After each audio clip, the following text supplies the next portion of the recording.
Zimbabwe adalah negara yang terkurung oleh daratan yang terletak di bagian selatan benua Afrika. Berbatasan langsung dengan Zambia di sebelah utara, Mozambik di sebelah timur, Afrika Selatan di sebelah selatan, dan Botswana di sebelah barat. Negara yang tidak memiliki laut ini memiliki luas sekitar 390 km persegi dengan jumlah penduduk sekitar 16 juta jiwa. Meraih kemerdekaan pada tahun 1980, negara ini mengalami masalah serius terkait inflasi tinggi yang telah berlangsung selama beberapa dekade. Masalah ini secara signifikan diperburuk oleh sejumlah faktor internal dan eksternal, mulai dari kebijakan pemerintah yang kontroversial hingga tekanan ekonomi global.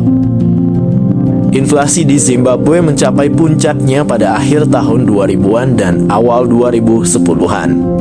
Angka inflasi tahunan mencapai tingkat yang sulit dipercaya, bahkan mencapai angka lebih dari miliaran persen per tahun.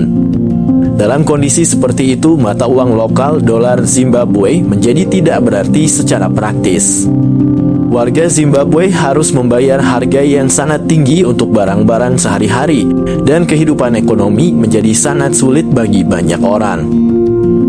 Mengatasi inflasi yang parah, pemerintah Zimbabwe mengambil beberapa langkah. Salah satu langkah yang paling mencolok adalah pencetakan uang dalam jumlah yang besar-besaran.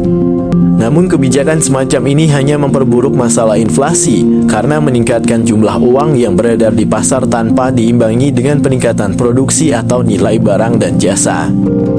Tahun 2009, pemerintah Zimbabwe bahkan menghapuskan mata uang Zimbabwe dan menggantinya dengan mata uang asing, seperti dolar Amerika Serikat, rand Afrika Selatan, dan mata uang lainnya sebagai upaya untuk meredakan inflasi yang merajalela. Langkah ini sementara berhasil mengendalikan inflasi dalam jangka pendek. Namun masalah struktural dalam ekonomi Zimbabwe tetap ada. Selain itu, pemerintah juga mencoba untuk meningkatkan produksi pertanian dan industri dalam negeri untuk mengurangi ketergantungan pada impor. Namun upaya ini seringkali terkendala oleh kebijakan yang tidak efektif, korupsi, dan ketidakstabilan politik yang masih merajalela di Zimbabwe. Meskipun situasinya telah membaik sedikit dalam beberapa tahun terakhir, inflasi masih menjadi masalah serius di Zimbabwe. Pemerintah terus berjuang untuk menemukan solusi jangka panjang yang efektif untuk mengatasi masalah inflasi dan memulihkan stabilitas ekonomi. Upaya-upaya ini termasuk reformasi ekonomi yang lebih luas, peningkatan transparansi dan akuntabilitas, serta promosi investasi asing untuk mendorong pertumbuhan ekonomi yang berkelanjutan. Namun proses pemulihan yang sebenarnya kemungkinan akan membutuhkan waktu yang lama dan melibatkan kerja keras serta kerjasama dari semua pihak yang terlibat.